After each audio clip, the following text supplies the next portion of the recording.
el espacio. La última frontera.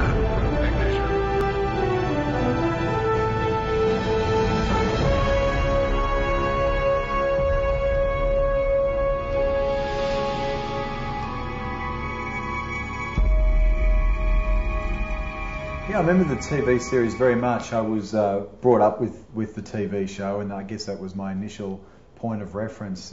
Kirk and Spock and the crew of the Starship Enterprise. The television show was very popular in Australia. I didn't see any of the movies, the Star Trek movies, so I wouldn't call myself a diehard Trekkie, but I was definitely a fan as a kid. Well, because I was not a real Star Trek fan to begin with, I didn't have a lot of things that I knew I wanted to put in the movie. One of our writers was a Trekkie, and he made sure that we were being consistent with a story that came before, and that the important things to fans of Star Trek would be present in the movie. The only thing that I cared about was the characters, really, and making sure that people believed that these characters were real, that the situation was real. And that was really the goal that I had. There were little things like, the Enterprise, I knew it needed to look like the Enterprise. We made some changes, but I wanted to make sure that it felt as much like, as familiar as possible to the existing fans.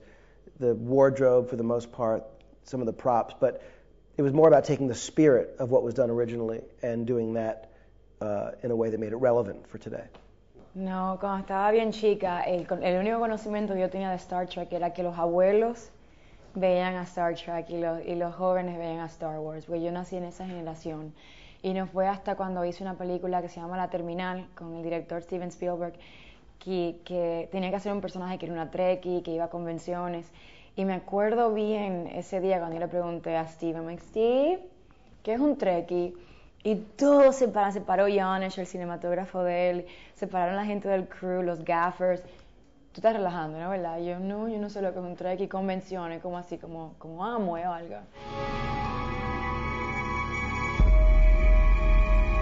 We were trying to do them proud and do a version of the story that was very new and very different, and at the same time honoring what came before.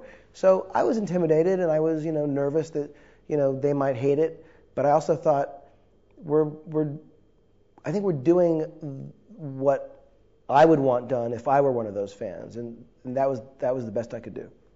Oh, I know, it's a wonderful thing to inherit. I mean, on any movie that you work on, to have the luxury of a fan base that's there already, that's interested, is a wonderful plus. And JJ was very, very respectful towards the origin of the series and the characters, but at the same time, very conscious of the fact that this movie really has to be for everybody, not just Star Trek fans. And I think in the end, what will be great for Star Trek fans is a movie that they can introduce to their non-Trek friends, the chance to create new fans.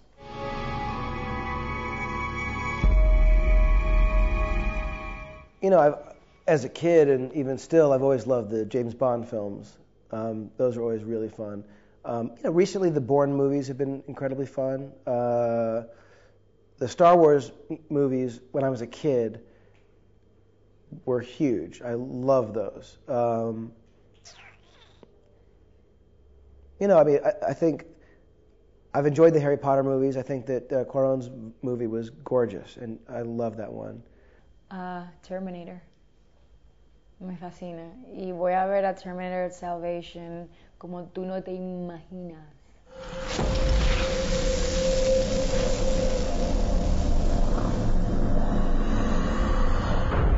Segundos y contando. Los astronautas informan de que todo va bien.